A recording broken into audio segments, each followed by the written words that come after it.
tere, mina olen Markus Allik ja ma tutvustan teile veebipõhist käskonda nimega Prezi, kus te saate teha oma tööde esitlusi ja muid huvitavaid slaide. Selleks, et alustada, tuleb teil teha kasutaja ja litsentseerida see.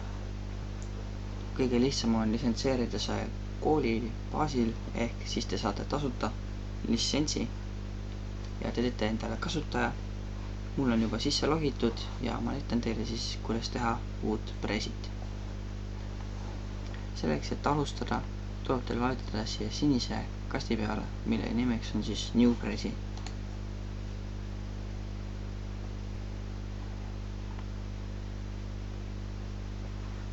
Ta läheb lahti.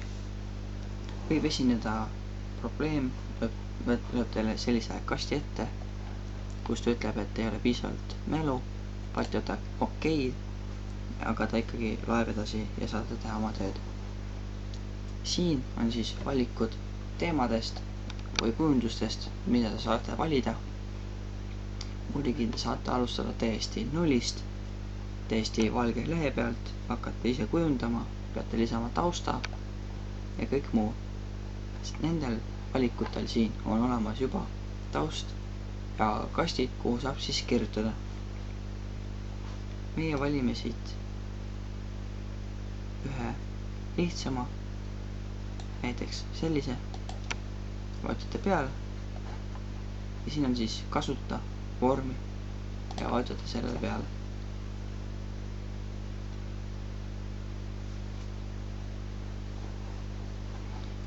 Siin siis on juba kõik hästi ära tehtud.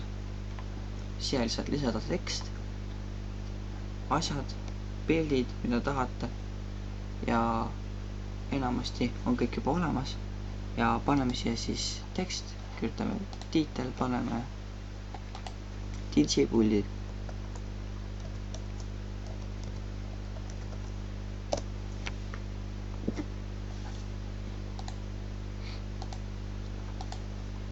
Ja siia saab ka lisada teksti või selle kasti ära kustutada.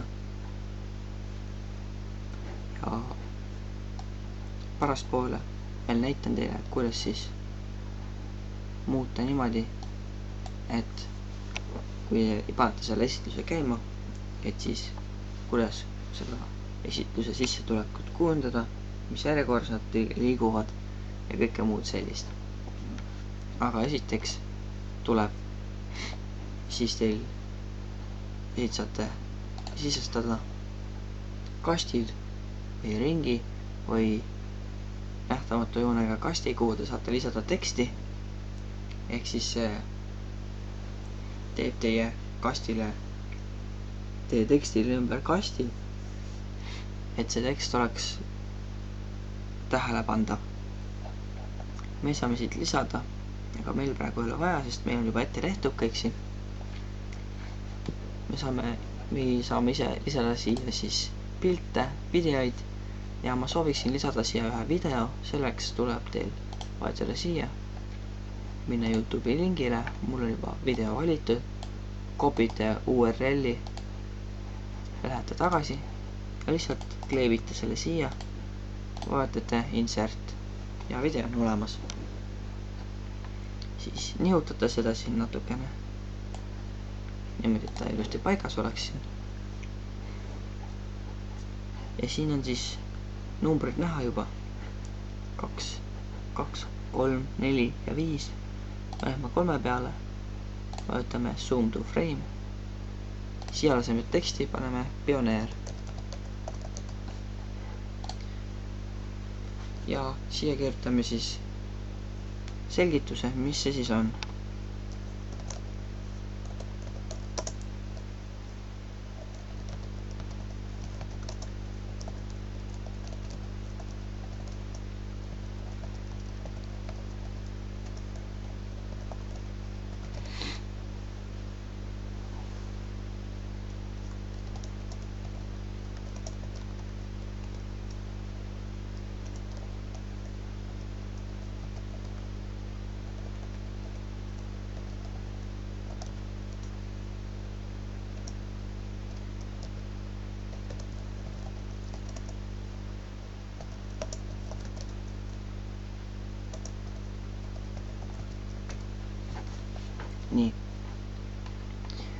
ja siin on siis valikud ka, kuidas teie tekst välja võiks näha.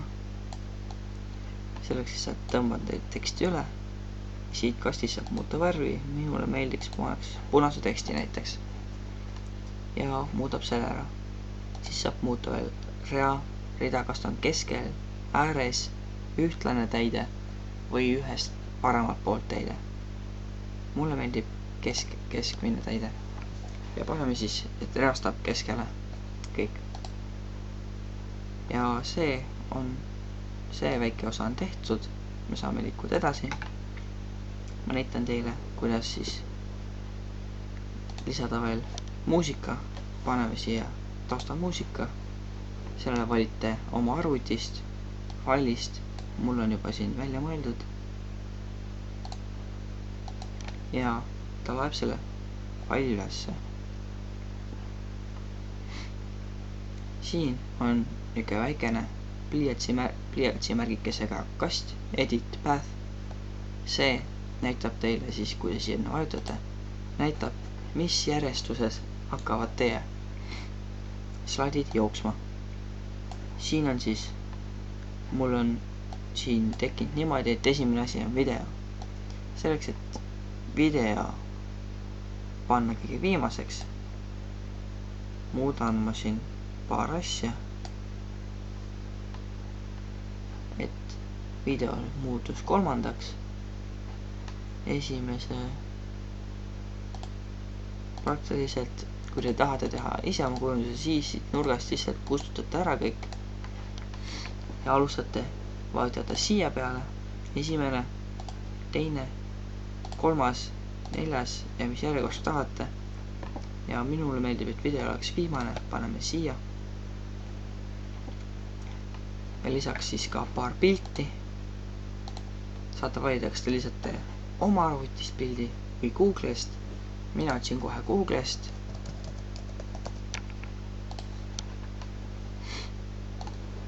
Siin on olemas ja ta lisab selle kohe. Nii, ja vastavalt oma soovile teete siis siit selle väiksemaks või suuremaks.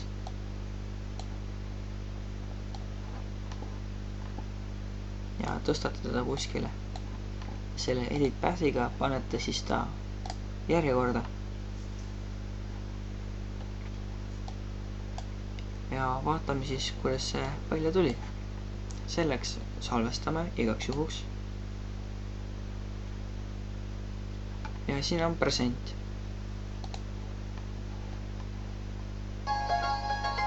Ja kui te alustate oma esitust, siis hakkab muusika automaatselt käima. Saate valida nooltega, kas te lähete, kuidas te lähete. Siit saate